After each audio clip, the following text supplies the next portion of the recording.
सर्वांना नमस्कार. संत ज्ञानेश्वर भाग 2. मातापित्यांचे छत्र गेले.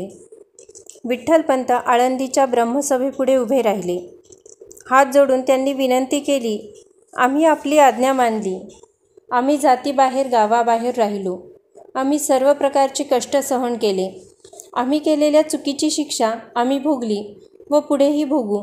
पण आमच्या मुलांना जातीत घ्या, त्यांच्या मौंजी कराव्यात अशी माझी इच्छा आहे. आपण परवानगी द्यावी. पंडित म्हणाले, अशक्य. तुमचे सगळे वागणे धर्माच्या विरुद्ध आहे. तुमच्या मुलांच्या मुंजी होणार नाहीत. विठ्ठलपंतांनी म्हटले, महाराज, काही प्रायश्चित्त असेल तर सांगा.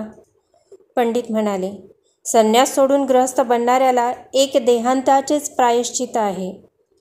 विठ्ठलपंत म्हणाले, मला ते मान्य आहे. ते घरी आले. त्यांनी मुलांना जवळ घेऊन उपदेश दिला.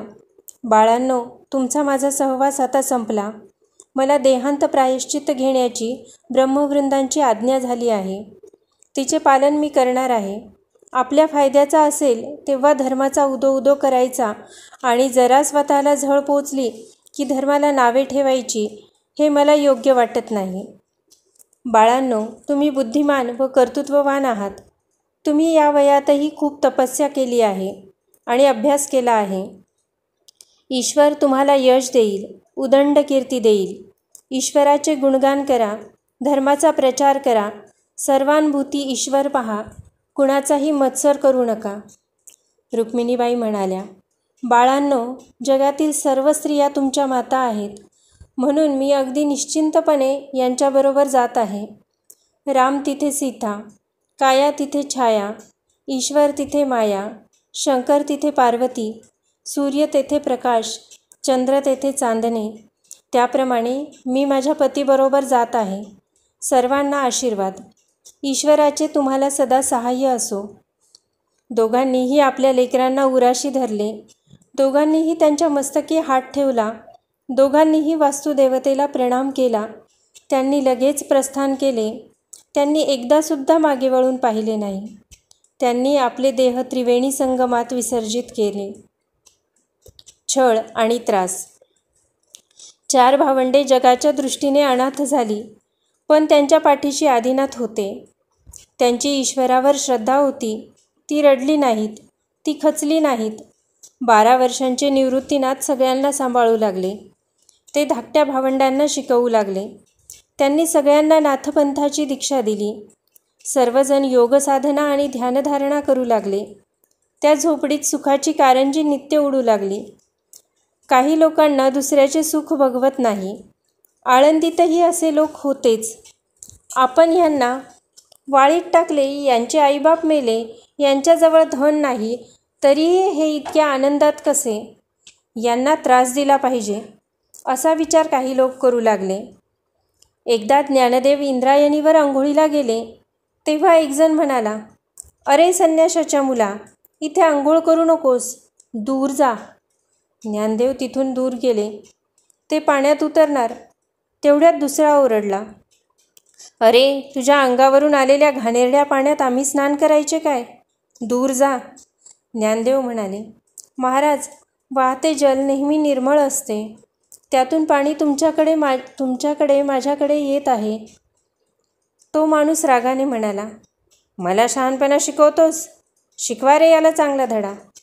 काही मुलांनी ज्ञानदेवांच्या अंगावर चिखल फेकला. ज्ञानदेव आणखी खाली गेले. तेथे म्हशी डुंबत होत्या, पण तेथेही लोकांनी त्यांना स्नान करू दिले नाही.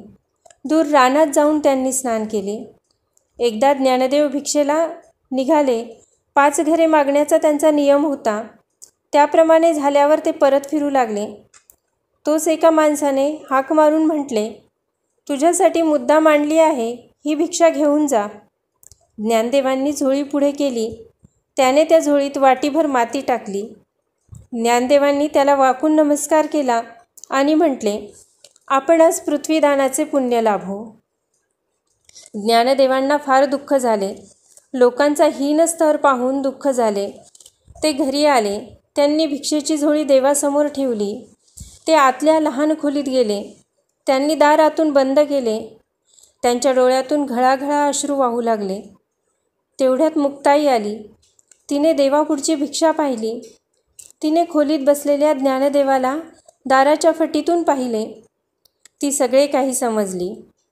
ती म्हणाली, योगी पावन मनाचा, साही अपराध जनाचा, विश्वरागे झाले वन्ही, संते सुखे व्हावे पाणी, शब्दशस्त्रे झाले क्लेश, संती मानावा उपदेश, विश्वपट ब्रह्मदोरा, ताटी उघडा ज्ञानेश्वरा, गंगाजळ हृदय करा, ताटी उघडा ज्ञानेश्वरा, लडिवाळ मुक्ताबाई, जीवन मुद्दल ठाईचे ठाई, तुम्ही तरुणी विश्वतारा, ताटी उघडा ज्ञानेश्वरा. मुक्ताबाई केवळ 8 वर्षांची होती, पण ती बुद्धिमान, आत्मज्ञानी व कवयित्री होती. तिच्या प्रेमळ उपदेशामुळे ज्ञानदेवांचा राग गेला. ते दार उघडून बाहेर आले. त्यांनी मुक्ताबाईला प्रेमाने कुरवाळले. मुक्ताबाईने भिक्षा स्वच्छ व शुद्ध करून ठेवली होती. 4घे जण आनंदाने जेवले. ते अन्न पंचपक्वान्नापेक्षाही गोड होते. दिवाळीचा सण आला. मुक्ताबाईने मांडे करायचे ठरविले. ती खापर आणायला कुंभाराकडे गेली, पण विसोबा सावकारांनी कुंभाराला दरडावून सांगितले, त्यांना फुटकी खापरीसुद्धा देऊ नकोस. मुक्ताबाई दुःखी झाली. ती घरी आली आणि उदासवाणी बसून राहिली. ज्ञानदेवांनी सगळे काही ओळखले. ते म्हणाले, मुक्ताई, तू पीठ भिजव आणि मांडे कर. ते माझ्या पाठीवर भाज. ज्ञानदेवांनी योग सामर्थ्याने आपली पाठ तव्यासारखी तापवली. मुक्ताबाईने मांडे भाजले. विसोबा चाटींनी तो सगळा प्रकार खिडकीतून पाहिला. त्यांना पश्चाताप झाला. ते 4ही भावंडांना शरण गेले. पैठणला प्रयाण. ज्ञानदेव म्हणाले, आपली मौंज व्हावी असे आपल्या वडिलांच्या फार मनात होते. निवृत्तीनाथ म्हणाले, मौंजी बंधनाआधीच सर्व बंधनांच्या पलीकडे असलेल्या परमेश्वराच्या प्राप्तीचा मार्ग आपण स्वीकारला आहे. मौंज म्हणजे व्रतबंध. आपण आधीच ईश्वर सेवेचे व्रत स्वीकारले आहे. मौंज म्हणजे उपनयन. ईश्वराजवळ पोहोचण्याची विशाल दृष्टी आपण अंगीकारली आहे. म्हणजे आपल्या मौंजी झाल्या आहेत. आपण नाथपंथी आहोत, योगी आहोत. मौंज इत्यादी गोष्टी आपणास आवश्यक नाहीत. ज्ञानदेव म्हणाले, दादा, जगात राहायचे तर जग रहाटीला मान दिला पाहिजे. नाहीतर प्रत्येकजण म्हणेल, आम्ही असामान्य आहोत, आम्हाला नियम लागू नाहीत, आम्ही वाटेल तसे वागू. कुळीचा कुळधर्म अवश्य पाळावा. सर्वथा करावा अनाचार. ते आळंदीच्या विद्वान ब्राह्मणांकडे गेले. ते म्हणाले, तुम्ही पैठणला जा. पैठण धर्मपीठ आहे. तेथील विद्वानांनी आज्ञा दिली तर आम्ही तुमच्या मौंजी लावून देऊ. निवृत्तीनाथ, ज्ञानदेव, सोपानदेव आणि मुक्ताबाई 4घेही पैठणला जायला निघाले. आळंदीपासून पैठण दूर आहे. कडक उन्हातून ही मुले अनवाणी चालत निघाली. आळंदीच्या विद्वानांनी पैठणच्या विद्वानांसाठी पत्र दिले होते. निवृत्तीनाथांनी ते त्यांच्या प्रमुखाला दिले.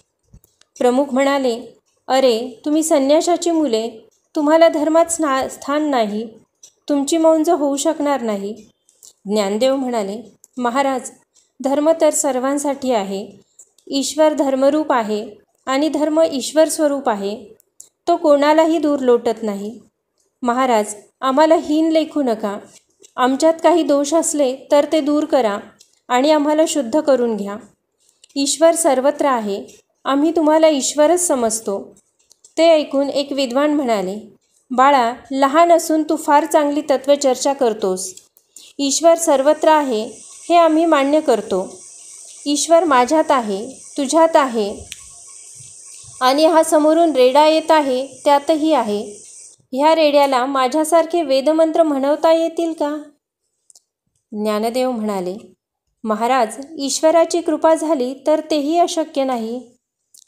तो रेडा हळू पावले टाकत ज्ञानदेवांजवळ आला. ज्ञानदेवांनी त्याच्या मस्तकावर हात ठेवला. तो रेडा वेदमंत्र म्हणू लागला. हरि ओम सहस्रशीर्षः पुरुषः सहस्राक्षः सहस्रपात सभूमी विश्वतो वृत्वात्यतिष्ठ दृशांगुलहं पुरुष एवेदं सर्व यद्भुतं यच्चमव्यं. रेडा बोलतो, वेदमंत्र म्हणतो. केवढे आश्चर्य! ही सामान्य बालके नाहीत, हे ईश्वरी अवतार आहेत, असे उद्गार सर्वांच्या तोंडून निघाले. विद्वानांची मती गुंग झाली. गावकरी चकित झाले. त्या मुलांचे दर्शन घेण्यासाठी शेकडो लोक तेथे गोळा होऊ लागले. ती भावंडे हात जोडून विद्वानांपुढे उभी होती. निवृत्तीनाथ त्यांना म्हणाले, महाराज, आम्हाला शुद्ध करून घ्या. पैठणचे विद्वान म्हणाले, तुम्ही बालके अलौकिक आहात. तुम्ही आधीच शुद्ध, पवित्र आणि मोठ्या योग्यतेचे आहात. तुमचे मौंजी बंधन ईश्वरानेच केले आहे. आम्ही तुम्हाला प्रणाम करतो.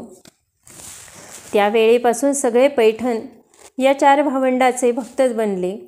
रोज रात्री भजन, कीर्तन, प्रवचन होऊ लागले. ते सर्व ऐकताना श्रोत्यांना अपार आनंद होई. सोपानदेव आणि मुक्ताबाई आपल्या मधुर कंठाने भजने म्हणू लागले म्हणजे श्रोते नागासारखे डोलू लागत. कधी ज्ञानदेव तर कधी निवृत्तीनाथ त्या भजनांचा भावार्थ समजावून सांगत. ते दोघे गीतेच्या एखाद्या श्लोकावर प्रवचन कीर्तनही करीत असत. आसक्ती नको. काही दिवसांनी या भावंडांनी दुसरीकडे जायचे ठरवले. अबालवृद्धांच्या डोळ्यातून घळाघळा अश्रू वाहू लागले.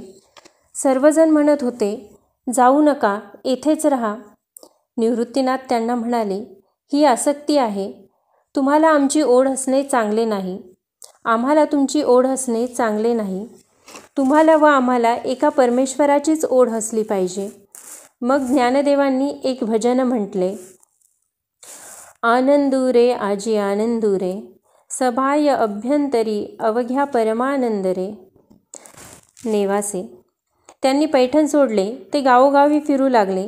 भजन, कीर्तन, प्रवचन करू लागले. त्यांनी सगळीकडे सुखाची लयलूट केली. फिरत फिरत प्रवरा नदीच्या काठी असलेल्या नेवासे गावी ते येऊन पोहोचले. नेवासे येथे मोहिनी राजाचे मंदिर आहे. प्राचीन काळी देव आणि दैत्य यांनी मिळून समुद्रमंथन केले. अमृत निघाल्यावर ते आपसात भांडू लागले. दैत्यांनी अमृतकुंभ पळवला. तेव्हा श्रीविष्णूंनी मोहिनीचे रूप घेऊन तो परत मिळविला. त्यांनी दैत्यांना भुरळ पाडली. दैत्य स्नानाला गेले. मोहिनीने सर्व अमृत देवांना वाटले. ते अमर झाले, पण त्यांनी आपल्या जीवनाचा चांगला उपयोग केला नाही. विष्णूला वाटले, आपण देवापेक्षा मानवांनाच अमृत वाटायला हवे होते. तो विचार पूर्ण करण्यासाठी त्यांनी ज्ञानदेवांचा अवतार घेतला. ज्ञानेश्वरीच्या रूपाने त्यांनी जगाला अमृत वाटले. ही भावंडे नेवासे येथे आली. तेव्हा एक तरुण नदीकाठी पडला होता. तो फार आजारी होता. सर्वांनी त्याची आशा सोडली होती. या 4 भावंडांनी त्याची सेवा शुश्रूषा केली. तो खडखडीत बरा झाला. तो ज्ञानदेवांचा भक्त बनला. त्याचे नाव सच्चिदानंद होते. एक दिवस निवृत्तीनाथ ज्ञानदेवांना म्हणाले, ज्ञानोबा, तू ज्ञानी आहेस, तसाच कवीही आहेस. आज जनतेची अवस्था अर्जुनासारखीच झाली आहे. सगळ्यांचा धर्मविवेक सुटला आहे. सगळ्यांनी माणुसकी सोडली आहे. पोटपूजा हीच त्यांना सर्वात मोठी पूजा वाटत आहे. या सर्व वाईट गोष्टी नाहीशा करण्याचे सामर्थ्य गीतेत आहे. भगवान श्रीकृष्णांनी अर्जुनाला सांगितलेली ती गीता तू सर्वांना समजावून सांग. ज्ञानदेव म्हणाले, हे गुरुदेवा, निवृत्तीनाथ दादा, हे परमेश्वरा, मी तुमच्या आज्ञेप्रमाणे अवश्य प्रवचन करीन. मोहिनी राजाच्या मंदिरात प्रवचने होऊ लागली. ज्ञानदेवांनी ती लगेच ओवीबद्धही केली. ओम नमो जी आद्या वेद प्रतिपाद्या, जय जय स्वयं वेद्या आत्मरूपा. सच्चिदानंदाचे अक्षर चांगले होते. त्याने तो सर्व ग्रंथ लिहून काढला. ज्ञानेश्वरीत दृष्टांत आणि उपमा यांची रेलचेल आहे. कठीण विषय ज्ञानेश्वर अगदी सोपा करून सांगतात. 12व्या अध्यायात खऱ्या भक्ताचे वर्णन आले आहे. जो सर्व भूतांच्या ठाई द्वेषाते नेनेची कही, आप परू जया नाही चैतन्या जैसे. गायीची तृषा हरू का व्याघ्रा विष होऊन मारू, ऐसे नेनेची का करू तोय जैसे. त्याला कोणाविषयी कधीही द्वेष म्हणून वाटत नाही. चैतन्याला जसा आपपर भाव नसतो तशीच माझ्या भक्ताला सगळ्यांविषयी आत्मीयता वाटत असते. माझा भक्त कधीही भेदभाव करीत नाही. गायीची तहान भागवायची आणि वाघाला मात्र विष होऊन मारायचे असे पाणी कधीही करीत नाही. त्याप्रमाणे माझा भक्त सगळ्यांवर समभावनेने उपकार करतो. असा हा 18 अध्यायांचा 9000 ओव्यांचा सर्वांग सुंदर ग्रंथ शके 1212 मध्ये लिहिण्यात आला. अन्य रचना. ज्ञानदेवांचे अभंग देखील तितक्याच तोलामोलाचे आहेत. सगुण निर्गुण ईश्वर, गुरुगौरव, हरिपाठ, नाममहात्म्य, संत महिमा, पंढरीचा श्री विठ्ठल, कृष्णलीला, गोपींची भक्ती, बुद्धी आणि भक्ती, आत्मसाक्षात्कार, रूपके, नीतिपर उपदेश अशा अनेक महत्त्वाच्या विषयांवर त्यांनी 1100 अभंग लिहिले आहेत. अनेकदा सकाळच्या वेळी जवळच्याच झाडावर कावळा ओरडतो. तो शुभशकुन मानतात. असाच एक प्रसंग ज्ञानदेवांनी वर्णन केला आहे. गोपी आपल्या सखीला म्हणते, पैल तोगे काऊ कोकत आहे, शगुन घे माये सांगत आहे. उड उड रे काऊ, तुझे सोन्याने मडविन पाऊ, पाहुणे पंढरी राऊ, घरा काही येती. दही भाताची उंडी, लावीन तुझी आतोंडी, जीवा पडिये त्याची गोडी, सांगे वेगी. दुधे भरुनी वाटी, लावीन तुझी ओठी, सत्य सांगे गोठी, विठी येईल काही. सखे शेजारच्या फांदीवर कावळा कावकाव करतो आहे. आपल्याकडे कोणीतरी चांगले पाहुणे येणार आहेत असे तो सांगतो आहे. कावळ्या, माझे प्रिय पाहुणे एकच आहेत, ते म्हणजे पंढरीचे पांडुरंग. ते कधी येतील ते जर तू मला सांगशील तर मी तुझ्या पायात सोन्याचा तोडा घालीन, तर मी तुला दहीभात खाऊ घालीन, मी तुला वाटी वाटी दूध पाजीन. दुसऱ्या एका अभंगात ते म्हणतात, ऋणू झुनू रे भ्रमरा, सांडी तू अवगुणू रे भ्रमरा. हे जीवरूपी भ्रमरा, तू अवगुण सोड, मनाचे चांचल्य नाहीसे कर, मग तुला श्रीकृष्ण चरणकमलाचा खरा आनंद लुटता येईल. शुद्ध मनाने तू कमळात शिर. तू इकडे तिकडे कोठेही जाऊ नकोस. रखुमाईचा पती श्री विठ्ठल हा सर्व आनंदाचा दाता आहे. तो सौभाग्य सुंदर आहे. त्याच्या चरणी तू मग्न हो. ज्ञानदेव गोपबालकांच्या मुखाने देवापाशी अतिशय लढिवाळपणे तक्रार करतात. कान्होबा तुझी घोंगडी चांगली, आम्हास का दिली वांगली रे. स्वगत सच्चिदानंदे मिळुनी, शुद्ध सत्वगुण विणली रे. षडगुण गोंडे रत्नजडित तुझ, तुझ श्यामसुंदरा शोभली रे. जीवन हेतू, अनुभूती, आत्मविश्वास, प्रतिज्ञा या ज्ञानदेवांच्या सगळ्या महत्त्वपूर्ण गोष्टी त्यांच्या एका लहानशा अभंगात कशा एकवटल्या आहेत पहा. अवघाची संसार सुखाचा करीन, आनंदे भरीन तिन्ही लोक. सगळे जग मी सुखी करीन, तिन्ही लोक मी आनंदाने भरीन. पंढरपूरला माझे आईवडील राहतात, मी त्यांच्याकडे जाईन. त्यांच्याच भरोशावर मी ही घोषणा करीत आहे. ज्ञानदेवांचा हरिपाठ 27 अभंगांचा आहे. हृदयस्थ परमेश्वराचा साक्षात्कार कसा घडू शकतो ते हरिपाठात सांगितले आहे. सत्संग, सर्वानुभूती, भगवद्भाव, शुद्ध भावना, नामस्मरण इत्यादी गोष्टींचे महत्त्व हरिपाठात वर्णिले आहे. हरिमुखे म्हणा, हरिमुखे म्हणा हेच हरिपाठाचे पालुपद आहे आणि तेच त्याचे सार आहे. अनुभवामृत अथवा अमृतानुभव हा ग्रंथ त्यांनी शके 1214 मध्ये लिहिला. याची 10 प्रकरणे असून त्यात एकूण 806 ओव्या आहेत. हा ग्रंथ कठीण आहे. त्यात प्रारंभीच अद्वैताची उंच झेप घेतली असून परमेश्वराचा चिद्विलास प्रगट केला आहे. ज्ञानदेवांनी चांगदेवांना जो उपदेश केला तो चांगदेव 65 या नावाने विख्यात आहे. योगी चांगदेव. तापी नदीकाठी मुधोपंत नावाचे विद्वान ब्राह्मण राहत होते. त्यांचा चांगा नावाचा मुलगा होता. तो वेद, वेदांग दर्शन, ज्योतिष इत्यादी अनेक शास्त्रे शिकला. तो आपल्या गुरुजींना म्हणाला, मला आणखी काही शिकवा. गुरुजी त्याला म्हणाले, तू काशीला जा.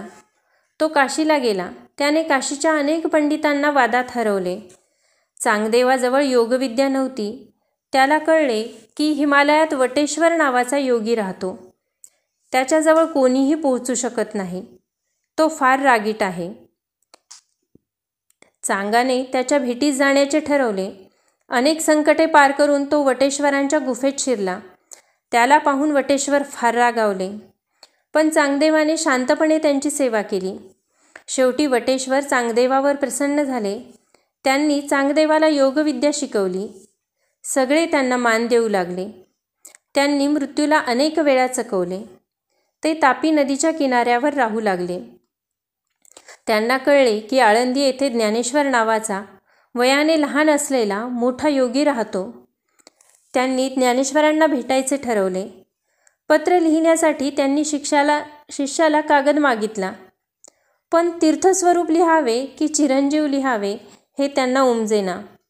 शेवटी त्यांनी ज्ञानेश्वरांजवळ कोरा कागद पाठवला. ते विचित्र पत्र घेऊन चांगदेवांचा शिष्य आळंदीला आला. कोरा कागद पाहून मुक्ताई हसत म्हणाली, अरे रे, एवढी 1400 वर्षे योगसाधना करून चांगदेव शेवटी कोराच राहिला. त्याच कोऱ्या कागदावर ज्ञानेश्वरांनी 65 ओव्यांचे सुंदर पत्र लिहिले. ते वाचून चांगदेवाने ज्ञानदेवांची भेट घ्यायचे ठरवले. ते वाघावर बसून निघाले. त्यांच्या हातात सापाचा चाबूक होता. हिवाळ्याचे दिवस होते. सकाळची वेळ होती. 4ही भावंडे कोवळ्या उन्हात एका पडक्या भिंतीवर बसली होती. निवृत्तीनाथ म्हणाले, ज्ञानदेवा, एवढ्या मोठ्या योग्याला सामोरे जाणे आपले कर्तव्य आहे. ज्ञानदेव म्हणाले, जशी आपली इच्छा. त्यांनी भिंतीला म्हटले, चल ग बाये, पुढं हो. त्याबरोबर ती भिंत चांगदेवासमोर येऊन उभी राहिली. चांगदेवाचा गर्व गेला. तो मनात म्हणाला, सगळ्या भिंती, सगळे भेदभाव नाहीसे करून ईश्वराची भेट करवण्याचे सामर्थ्य या ज्ञानदेवात आहे. जडाला चेतन करण्याची सामर्थ्य या ज्ञानदेवात आहे. माझी 1400 वर्षांची तपश्चर्या यांच्या दर्शनाने सफल झाली. चांगदेव अहंकाररूपी वाघावरून खाली उतरले. त्यांनी ज्ञानदेवांना साष्टांग नमस्कार घातला. ते मुक्ताबाईचे शिष्य बनले. तीर्थयात्रा. आपल्या देशात हजारो धर्मक्षेत्रे आहेत. त्यांचे दर्शन घ्यावे आणि समाजरूपी परमेश्वराला जवळून पाहावे असे ज्ञानेश्वरांना वाटले. त्यांनी नामदेव व इतर साधू संतांबरोबर देशभ्रमण करायचे ठरवले. 4ही भावंडे पंढरपूरला आली. गोरा कुंभार, सावता माळी, नरहरी सोनार, सेना न्हावी, चोखामेळा, जनाबाई इत्यादी अनेक संत जमले होते. ज्ञानदेवांना पाहून सर्वांना फार आनंद झाला. ज्ञानदेवांच्या उपस्थितीमुळे नामदेवांच्या कीर्तनाला रोज नवा रंग चढू लागला. ज्ञानदेव नामदेवांना म्हणाले, मी तीर्थयात्रेला जायचे ठरवले आहे, तुम्हीही चला. त्याने विठ्ठलाला विचारले. विठोबाराय म्हणाले, नामदेवा, तुला ज्ञानेश्वरांबरोबर जायला मिळत आहे हे तुझे भाग्य समज. तू त्यांच्याबरोबर अवश्य जा. विठोबांनी नामदेवाचा हात ज्ञानदेवाच्या हातात दिला. ते म्हणाले, ज्ञानदेवा, माझा हा नाम्या अगदी साधा भोळा आहे, त्याला सांभाळून न्या. विठोबाला नमस्कार करून दोघेही यात्रेला निघाले. प्रयाग, काशी, गया, अयोध्या, मथुरा, वृंदावन, द्वारका, गिरनार, नाशिक, त्र्यंबकेश्वर आदी अनेक ठिकाणी ते हिंडले. काही प्रसंग. ते काशीला पोहोचले. तेथे एका मोठ्या यज्ञाची तयारी चालली होती. अग्रपूजा कोणी करायची यावर संयोजकांमध्ये वाद माजला होता. शेवटी असे ठरले की हत्तीच्या सोंडेत माळ द्यायची. तो ज्याला माळ घालील त्याची अग्रपूजा करायची. हत्ती माळ घेऊन निघाला. त्याने ज्ञानदेवांच्या गळ्यात माळ घातली. काशीच्या विद्वानांनी मोठ्या श्रद्धेने आणि आदराने ज्ञानदेवांची पूजा केली. एकदा ते मरुदेशातून प्रवास करीत होते. एके ठिकाणी खोल विहीर होती. लघुरूप धारण करून ज्ञानदेव विहिरीच्या तळाशी गेले. ते स्वतः प्यायले आणि त्यांनी नामदेवांसाठी पाणी वर आणले.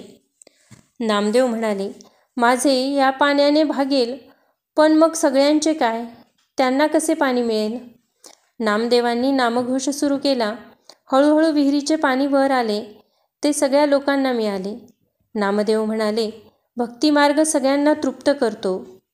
ज्ञानदेव म्हणाले, ज्ञानाशिवाय भक्ती नाही, भक्तीशिवाय ज्ञान नाही आणि कर्माशिवाय दोन्हीही नाही. अशी चर्चा करीत ते मार्ग चालत होते. त्यांचा उपदेश ऐकून दुर्जन सज्जन झाले. चोरांनी व दरोडेखोरांनी आपला मार्ग सोडून दिला. शेकडो तीर्थक्षेत्री जाऊन ते पंढरपुराला आले.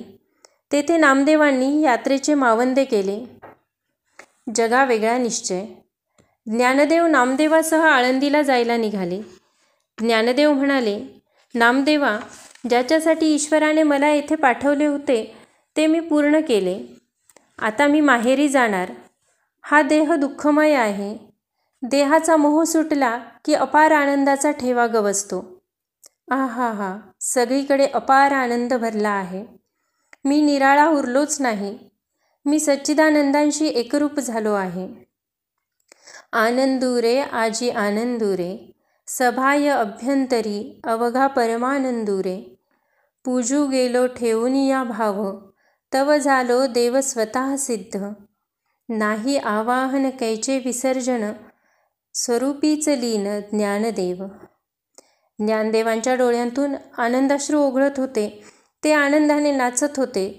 ते आनंदाने हसत होते. ज्ञानदेवांना पाहून निवृत्तीनाथ, सोपानदेव, मुक्ताबाई सर्वांना फार आनंद झाला. सोपानदेव म्हणाले, ज्ञानदेवांची यात्रा फारच चांगली झाली असावी. त्यांची वृत्ती बहरली आहे. त्यांच्या डोळ्यातून आनंद उसणतो आहे. मुक्ताबाई म्हणाली, नामदेव काकांबरोबर सगळी यात्रा आनंदमय होणारच. निवृत्तीनाथ म्हणाले, बाळांनो, हा नुसता यात्रेचा आनंद नाही, हा महायात्रेचा आनंद आहे. हा जीवाशिवाच्या भेटीचा आनंद आहे. हा इहलोकमुक्तीचा आनंद आहे. ते ऐकून सोपान आणि मुक्ताबाई हिरमुसले झाले. ते दोघेही स्फुंदून रडू लागले. निवृत्तीनाथांनाही गहिवरून आले. ज्ञानदेव म्हणाले, अहो, हा वियोग नसून संयोग आहे. आता मी सर्वव्यापी होणार. आता मी तुम्हाला प्रत्येक वस्तूत भेटेन. निवृत्तीनाथांनी समाधीला अनुमती दिली. समाधी. शके 1218 कार्तिक वद्य त्रयोदशी हा दिवस उजाडला. ज्ञानेश्वर महाराज समाधी घेणार ही वार्ता गेल्या 2-3 दिवसात गावोगावी पसरली. नेवासे, आपेगाव, पैठण, पंढरपूर, देहू इत्यादी ठिकाणीचे हजारो लोक आळंदीकडे धावू लागले. सावतामाळी, गोराकुंभार, निळोबा, बंका व राका महार, जनीदासी अशी सगळी संत मंडळी जमा होऊ लागली. सिद्धेश्वर मंदिरात नामदेवाचे कीर्तन झाले. जिकडे तिकडे रामकृष्ण हरी, जय जय रामकृष्ण हरी असा घोष होऊ लागला. गेले 2 दिवस अखंड नामयज्ञ स्मरण व भजन कीर्तन चालू होते. सर्वजण भावावेशात होते. सर्वजण दुःख प्रगट करीत होते. ज्ञानदेव शांत होते. त्यांनी सकाळी लवकर उठून इंद्रायणी नदीत स्नान केले. ज्ञानदेवांनी सूर्याला नमस्कार केला. हजारो लोकांनी ज्ञानदेवांना नमस्कार केला. त्यांच्या गळ्यात फूलमाळा, मंजिरी माळा घातल्या. ज्ञानदेव समाधीच्या जागी आले. त्यांनी जनता जनार्दनाला प्रणाम केला. त्यांनी वास्तुदेवतांना प्रणाम केला. नदी, पर्वत, वृक्ष, वेली सर्वांना त्यांनी प्रणाम केला. त्यांनी संतांना आणि भक्तांना प्रणाम केला. त्यांनी निवृत्तीनाथांपुढे साष्टांग नमस्कार घातला. निवृत्तीनाथांनी ज्ञानदेवांना कडकडून मिठी मारली. सोपानदेव, मुक्ताबाई, चांगदेव इत्यादींनी त्यांना प्रणाम केला. ज्ञानदेव समाधीस्थळाकडे जात होते. अजान वृक्षाखालची गुहा जाळून पुसून स्वच्छ केली होती. बेल, तुळशी, फूल जमिनीवर अंथरली होती. निवृत्तीनाथांनीच त्यांना हात धरून आसनावर बसवले. ज्ञानेश्वर महाराजांनी हात जोडले. निवृत्तीनाथ बाहेर आले. त्यांनी गुहेचे दार बंद केले. सर्वांनी हंबरडा फोडला. लोक रडू लागले. एकमेकांना मिठ्या मारून समजावू लागले. गुहेतून रामकृष्ण हरी ह्या मंत्राचा आवाज काही काळ येत राहिला. मग ज्ञानेश्वर महाराजांनी प्राणायाम केला. त्यांनी आपली दृष्टी भुवयांच्या मध्यभागी एकाग्र केली. त्यांनी आपले प्राण हृदयात आणले. मग ते आणखी चढवून दोन्ही भुवयांच्या मध्ये आणले. मग थोड्या वेळाने त्यांनी ते मस्तकात नेले. त्यांचे प्राण महाप्राणात विलीन झाले. ज्ञानदेवांनी वयाच्या 21व्या वर्षी समाधी घेतली.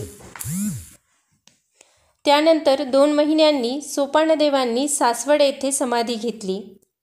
आणखी 2 महिन्यांनी चांगदेवांनी पुणतांबे येथे समाधी घेतली. 17 वर्षाच्या मुक्ताबाई चैत्रवद्य द्वादशीला विजेच्या लोळात गुप्त झाल्या. ज्येष्ठ वद्य 13 रोजी वयाच्या 26व्या वर्षी निवृत्तीनाथांनी त्र्यंबकेश्वर येथे समाधी घेतली. गौरव. जुन्या व नव्या कवींनी आणि विद्वानांनी नाना प्रकारे ज्ञानदेवांचा मोठेपणा वर्णन केला आहे. कोणी त्यांना ज्ञानी यांचा राजा म्हटले आहे, कोणी त्यांना कवींचाही कवी म्हणून गौरविले आहे.